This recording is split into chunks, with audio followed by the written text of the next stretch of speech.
தமிழ்நாட்டில் மாண்புமிகு மு க ஸ்டாலினுடைய அரசு பதவியேற்ற பிறகு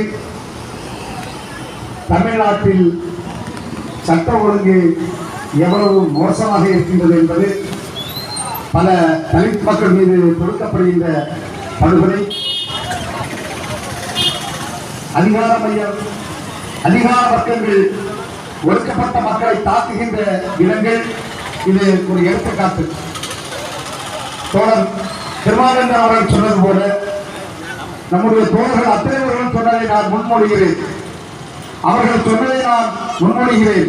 அதே போல நான் என்ன சொல்கிறேன் என்று சொன்னால், மரியாதைக்குரிய மு க ஸ்டாலின் அவர்களுக்கு தெரியாமல் இந்த படுகொலை நடக்க வாய்ப்பே கிடையாது. தமிழ்நாடு அரசாங்கத்துடைய உளவு பிரிவு இருக்கின்றது. அரசியல் தலைவர்களை கண்காணிப்பதற்கு உளவு பிரிவு இருக்கின்றது.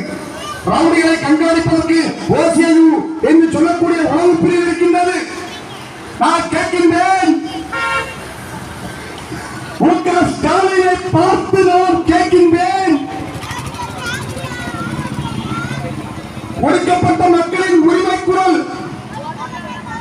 மங்கள் சமாஜ் கட்சி என்பது தலித் மக்களுடைய கட்சி மட்டுமல்ல, ஒரு தரப்பு மக்களுடைய கட்சி அல்ல. பெங்களா பிரகாசம் கோவான் எம்எல்ஏ இருந்தார்.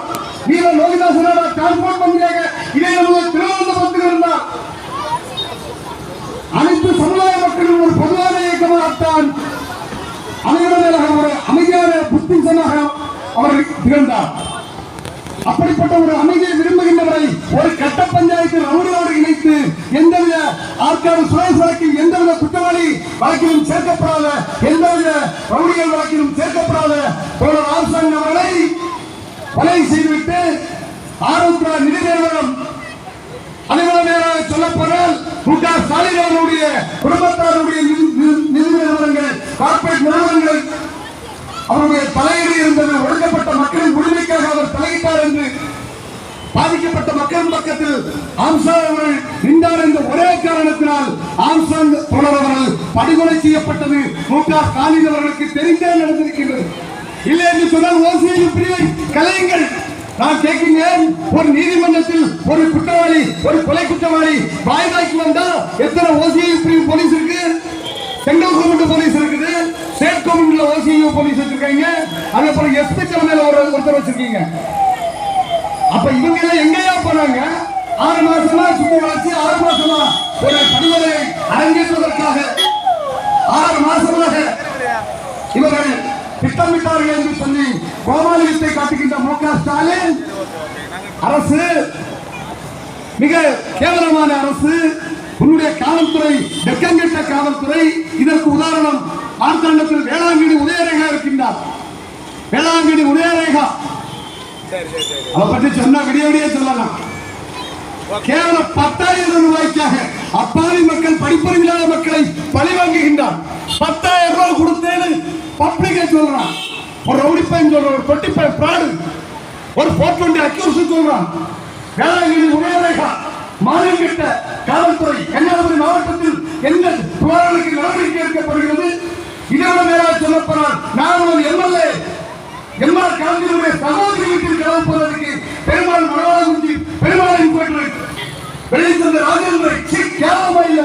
மாநில காவல்துறை வழக்கப்பட்டாலும் பரவாயில்ல, இல்ல சவுக்கு தண்ணீர் போட்ட கஞ்சா கேட்கப்பட்டாலும் பரவாயில்ல. நான் பூச்சாண்டிக்கு ஒன்று பயப்பட மாட்டேன். போலீஸ் பொய் கம்ப்ளைண்ட் வாங்கி வச்சுட்டு பூச்சாண்டி காட்டுறதால நாங்க ஒன்றும் பயப்பட மாட்டோம். யாருக்கெங்க லாக்கம்ல சட்டியோட இருந்த வரலாறு உண்டு. அன்னைக்கு இருந்த மரியாதைக்குரிய காவல் கண்காணிப்பாளர் உடனே வெளியிட்டாரு. வழக்கெல்லாம் தள்ளுபடி பண்ணும். இந்த போலீஸ் என்ன செய்யும் எல்லாமே எங்களுக்கு தெரியும். நான் 24 வருஷம் அரசியல் பண்ணுவேன். நான் 6 வயசுல மைக்கு முடிச்சு பேசுவேன். உங்களுடைய சர்க்கார் எல்லாமே எனக்கு தெரியும். அதே மேலாக நான் மாநகராட்சி மேயர், மிகவும் கண்டிக்கத்தக்க செயல். படிவீசரத்தில் ஏற்கனவே சுரேஷ் ராஜன் அவர்கள் லைட் வச்ச வண்டியில போனது முறியடிக்கப்பட்டது. எப்படி என்று சொன்னால், சுரேஷ் ராஜன் அவர்கள் இதே வடிவீசரத்தில் கலர் டிவி வழங்கும் விழாவில் கலர் டிவி டிபார்ட்மெண்ட் சப் கலெக்டராக இருந்த மரியாதைக்குரிய கலர் டிவி ஜனார்தன் சார் அவங்களை அடித்தாங்க. நாங்க எல்லாம் அன்னைக்கு ரொம்ப நெருக்கமான ஆட்கள். அன்னைக்கு நாங்க போராடணும். இதே போல மரியாதைக்குரிய மேயர், வணக்கத்துக்குரிய மேயர், இந்த பதவி, இந்த லைட் வச்ச வண்டி நீடிக்க வேண்டும் என்று சொன்னால் பொது இடத்தில் பொது மன்னிப்பு கேட்டு இனிமேல் இது போன்ற செயலில் ஈடுபடாமல் தரம் தாழ்ந்து தரம் தாழ்ந்து நடக்காமல் தரத்தோடு